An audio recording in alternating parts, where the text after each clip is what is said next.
सुप्रभात प्यारे बच्चों, आचरण की सभ्यता नामक पाठ को हम पढ़ रहे हैं।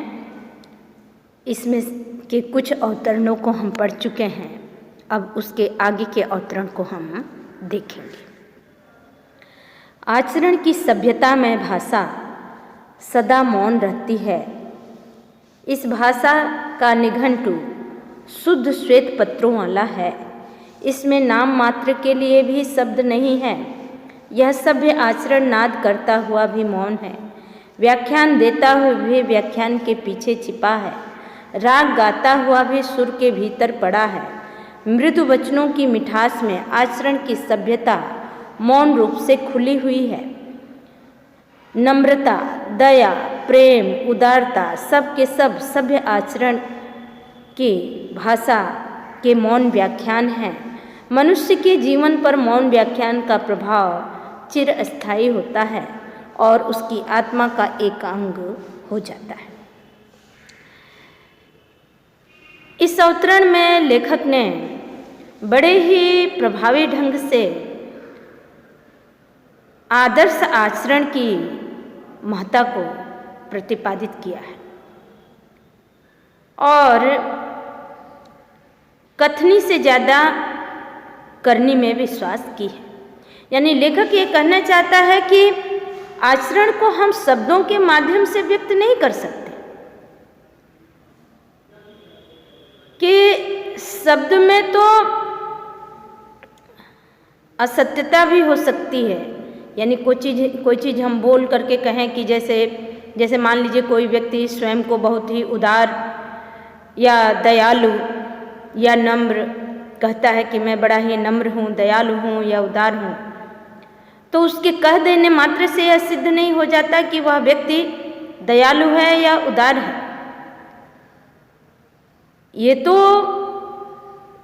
उसके आचरण में दिखाई देना चाहिए कि ऐसा प्रसंग आता है तो न तो उसके आचरण में दयालुता दिखती है, नहीं उदारता दिखता है, तो हम उसे नहीं कह सकते कि वो सभ्य आचरण का है या वो उदार है या दयालु। लेकिन अगर बिना कहे उसके आचरण में सब कुछ दिख रहा है तो हम कह सकते हैं कि वो दयालु है, उदार है और वो सभ्य आचरण का है। इसीलिए लेखक कहता है कि आचरण की सभ्यता में भाषा सदा मौन रहती है। अर्थात आचरण की भाषा का कोई लिखित ग्रंथ नहीं है। यानी इस भाषा का निघंट शुद्ध श्वेत पत्रों वाला है। इसमें नाम मात्र के लिए भी शब्द नहीं है। लेखक ये कहना चाहता है कि आचरण की भाषा का कोई लिखित ग्रंथ नहीं है और न ही इसका कोई शब्दकोश उपलब्ध है। आचरण की जो भाषा है वो सदैव मूक रहती है, मौन रहती है और इसका प्रयोग व्यवहार के माध्यम से ही किया जाता है। जैसे मान लीजिए कि कोई पुष्प है, पुष्प की जो सुगंधी है वो सब तरफ प्रसरित हो रही है। वो सबके मन को जो है बिना भेदभाव किए आनंदित कर रही है, प्रफुल्लित कर रही है। उसकी कोमलता सबके तन मन को आकर्षित कर रही है। तो वो बिना कहे मौन रूप में ही अपने आचरण से अपनी कोमलता को, अपने एक तरह से समदर्शिता के भाव को, यानी जैसे मान लीजिए कि कोई पुष्प हमने अपने लॉन में लगाया और उसकी सुगंध हमारे पड़ोसी के यहीं जा रही है, चाहे भले ही वो उससे हमारा व्यवहार अच्छा न हो, लेकिन हमारे आंगन का फूल अपनी सुगंध उस तक भी पहुंचा रहा है। यानी उसके अंदर कोई ईर्ष्या द्वेष के भाव नहीं है। तो इस तरह जो है मौन रूप में वह अपने आचरण को समझा रहा है। इसी तरह से मनुष्य भी सभ्य आचरण की जो भाषा है उसमें शब्द के लिए कोई ज़रूरत नहीं। वह तो बिल्कुल हमेशा मौन रहती है, मूक रूप में रहती है और वो हमारे व्यवहार में ही दिखाई देती है। इसीलिए लेखक ने कहा कि इस भाषा का निघंटु शुद्ध श्वेत पत्रों वाला है। यानी आचरण के कोश में नाम मात्र के लिए भी शब्द नहीं है और इसमें जो है उसके जो पृष्ठ हैं पूरी तरह से कोरे हैं। लेखक कह रहा है कि यह सभ्य आचरण नाद करता हुआ भी मौन है और व्याख्यान देता हुआ भी व्याख्यान के पीछे छिपा हुआ है। लेखक ये कह रहा है कि जो आचरण की भाषा है या सभ्य आचरण स्वयं को व्यक्त करता हुआ भी यानी नाद करता हुआ भी मौन है, स्वयं को व्यक्त करता हुआ भी व्याख्यान के भीतर छिपा हुआ है, उसके पीछे छिपा हुआ है, या स्वयं को व्यक्त करते हुए भी सभ्य आचरण अव्यक्त है, मौन है। और राग गाता हुआ भी राग के सुर के भीतर पड़ा है, अर्थात आकर्षक राग गाता हुआ भी सभ्य आचरण राग के अंदर छिपा रहता है। मृदु वचनों की मिठास में आचरण की सभ्यता मौन रूप से खुली हुई है, यानी मीठे वचनों में उसी प्रकार से मुख भावना पाई जाती है जिस प्रकार से कि किसी बच्चे की जो तोतली बोली होती है, उस बोली में एक आकर्षक मौन छिपा रहता है। उस बोली के स्पष्ट न होने पर भी हम उसकी आचरण की भाषा को समझ लेते हैं। जैसे उदाहरण के तौर पे अगर आप देखेंगे, नन्हे से शिशु जिन्हें किसी भी भाषा का ज्ञान नहीं है, छोटा सा शिशु, चाहे वो कितने भी दिन का हो या महीने का है, जब तक कि उसे कोई भाषा का ज्ञान नहीं है, वो हमारी आचरण की भाषा को ही समझता है और हमारे आचरण की भाषा को ही और अपने आचरण की भाषा को ही समझाता है। तो जो आचरण की भाषा है उसके लिए शब्द की कोई ज़रूरत नहीं है, वह सदैव मूक रूप में ही पाई जाती है और मूक रूप में ही वह सब कुछ बहुत स्पष्ट तौर पर बता देती है।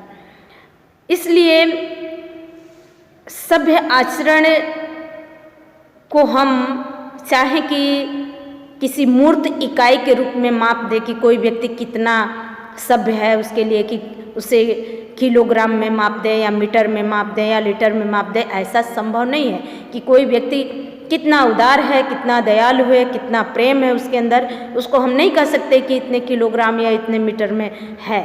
लेकिन हाँ, उसको हम माप सकते हैं। कैसे?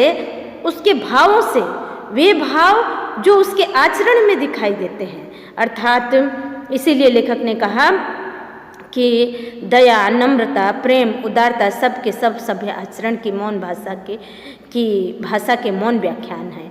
अर्थात आचरण के जो 4 प्रच्छन्न तत्व हैं, जैसे दया, प्रेम, नम्रता, उदारता, ये सब के सब सभ्य आचरण को मापने की एक इकाई हम कह सकते हैं कि अगर किसी के अंदर नम्रता का भाव है जो उसके व्यवहार में दिखाई दे रहा है, दया, प्रेम, उदारता और करुणा के भाव उसके अंदर है जो उसके व्यवहार में दिखाई देता है, उसके आचरण में दिखाई देता है, तो हम कह सकते हैं कि वह व्यक्ति सभ्य आचरण का है।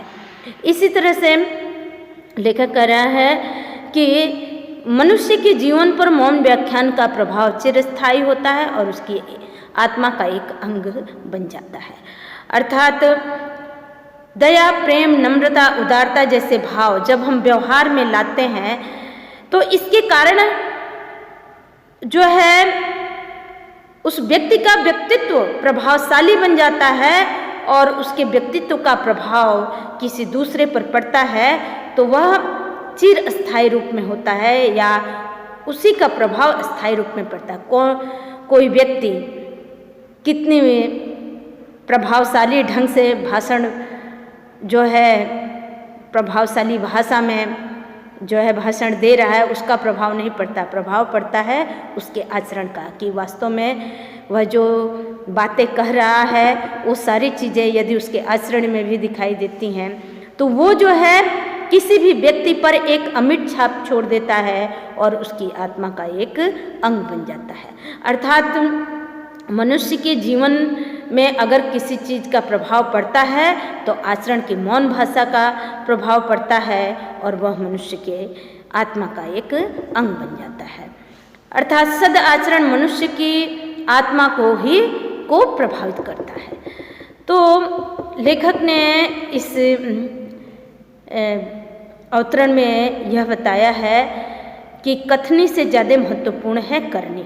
अर्थात व्यक्ति बोल करके अपने आचरण को सभ्य नहीं दर्शा सकता या कह करके कि मैं सभ्य आचरण का हूँ, बल्कि वो सारी चीज़ें यानी आचरण की जो सभ्यता में मौन भाषा है वो सब कुछ हमारे व्यवहार में, हमारे आचरण में स्वतः ही परिलक्षित हो जाता है, दिखाई दे जाता है।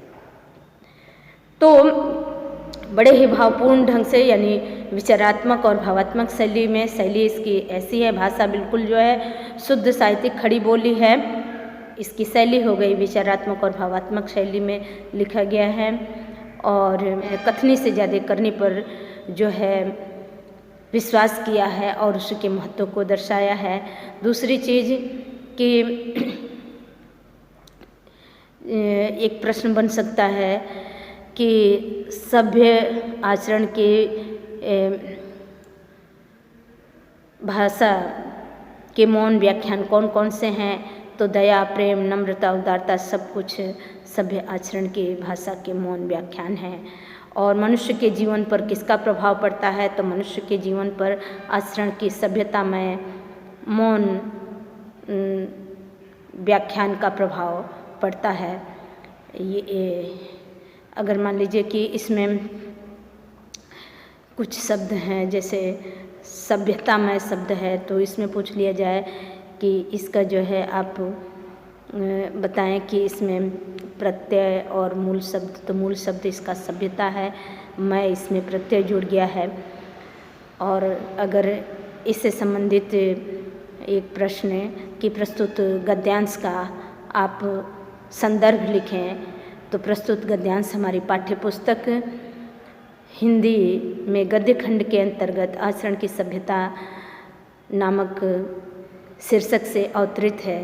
इसके लेखक हैं सरदार पूर्ण सिंह जी, जो द्वितीय युग के श्रेष्ठ गद्यकार हैं।